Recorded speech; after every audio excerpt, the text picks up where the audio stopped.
ಇದು ವಿಪಕ್ಷಗಳಿಗೂ ಕೂಡ ಬಹಳ ಒಂದು ರೀತಿ ಆಹಾರದ ರೀತಿಯಾಗಿದ್ದು ಅಧಿಕಾರದ ದರ್ಪವನ್ನ ಬಳಸಿ ಕ್ಲೀನ್ ಚಿಟ್ ಅನ್ನ ಪಡೆದಿದ್ದಾರೆ ಅಂತ ಪರಿಷತ್ ವಿಪಕ್ಷ ನಾಯಕ ಛಲವಾದಿ ನಾರಾಯಣ ಸ್ವಾಮಿ ಕಿಡಿಕಾರಿದ್ದಾರೆ. ಛಲವಾದಿ ನಾರಾಯಣ ಸ್ವಾಮಿ ಏನ್ ಹೇಳ್ತಾ ಇದ್ದಾರೆ ಅಂದ್ರೆ, ಸಿಬಿಐ ತನಿಖೆಗೆ ಕೊಟ್ಟಿದ್ದಿದ್ರೆ ಆ ಕ್ರಮ ಬಯಲಾಗುತ್ತೆ. ಸಿಬಿಐ ಮೇಲೆ ಕಾಂಗ್ರೆಸ್ಗೆ ವಿಶ್ವಾಸ ಇಲ್ಲ ಅಂತ ಅಂದ್ರೆ ಅವರು ಕೇಂದ್ರದಲ್ಲಿ ಅಧಿಕಾರದಲ್ಲಿದ್ದಾಗ ನಡೆದಂತ ತನಿಖೆಗಳು ಏನ್ ಹಾಗಾದ್ರೆ? ಕಾಂಗ್ರೆಸ್ನವರು ಸಿಬಿಐನ ದುರ್ಬಳಕೆ ಮಾಡ್ಕೊಂಡಿದ್ದಾರಾ ಅಂತ ಅವರು ಪ್ರಶ್ನೆ ಮಾಡಿದ್ದಾರೆ. ನಾವು ಪ್ರತಿನಿಧಿ ಸುನಿಲ್ ಪರಿಷತ್ ವಿಪಕ್ಷ ನಾಯಕರನ್ನ ಮಾತನಾಡಿಸಿದ್ದಾರೆ. ಏನ್ ಹೇಳಿದ್ದಾರೆ ಈ ಸಂದರ್ಭದಲ್ಲಿ ಅವರು ಬನ್ನಿ ಕೇಳೋಣ.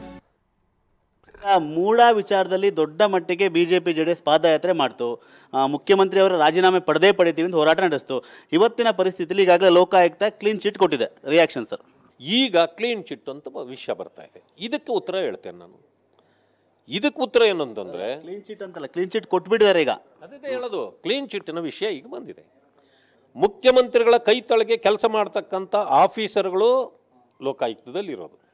ಆ ಕಾರಣದಿಂದ ಅವರನ್ನು ಇನ್ವೆಸ್ಟಿಗೇಟ್ ಮಾಡಿ ಆರೋಪವನ್ನು ಸಾಬೀತುಪಡಿಸಲಿಕ್ಕೆ ಸಾಧ್ಯವೇ ಇಲ್ಲ ಅಂತಕ್ಕಂಥ ಮಾತನ್ನು ನಾನು ಮೊದಲೂ ಹೇಳಿದ್ದೇನೆ. ಅಧಿಕಾರಿಗಳನ್ನ ಬಳಸ್ಕೊಂಡು ಲೋಕಾಯುಕ್ತ ಬಳಸ್ಕೊಂಡು ಕ್ಲೀನ್ ಚಿಟ್ ತಗೊಂಡಿದ್ದಾರೆ ಅಂತಾರೆ. ಹಾಗಾದ್ರೆ ಖಂಡಿತ. ಆದ್ದರಿಂದ ನಾವು ಮೊದಲೇ ಹೇಳಿದ್ವಿ, ಇದರಲ್ಲಿ ಬರ್ಲಿಕ್ಕೆ ಸಾಧ್ಯ ಇಲ್ಲ. ಸಿ ಬಿ ಐ ಕೊಡಿ, ಈಗಲೂ ಸಿ ಬಿ ಐ ಕೊಡಿ, ನೀವು ನಿಮ್ಮ ಸತ್ಯ ಹೊರಗಡೆ ಬರ್ತದೆ. ನೀವು ಸಮಯ ದಬ್ಬ ಕೆಲಸ ಮಾಡ್ತಾ ಇರೋದು ನಿಮಗೂ ಗೊತ್ತಿದೆ.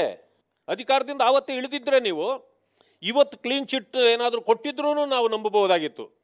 ಅಧಿಕಾರದಲ್ಲೂ ಇರಿದ್ದೀರಿ ಅಂದಮೇಲೆ ಅವರ ಮೇಲೆ ಹತೋಟಿ ಇಲ್ಲದೆ ಇದು ನಡೆದದ? ಖಂಡಿತ ಹೇಳ್ತೇನೆ, ಇವತ್ತು ನಡೆದಿರ್ತಕ್ಕಂಥ ಇದು ನಿಮ್ಮ ಅಧಿಕಾರದ ದರ್ಪದಿಂದ ಅವರು ಮಾಡಲಿಕ್ಕಾಗಲಿಲ್ಲ. ನೀವು ಅವರ ಮೇಲೆ ಒತ್ತಡ ಹಾಕಿ ಇದನ್ನು ಮಾಡಿದ್ದೀರಿ ಅಂತ ಹೇಳೋದು ನಾನು. ಕ್ಯಾಮ್ರಾಮನ್ ಪ್ರಶಾಂತ್.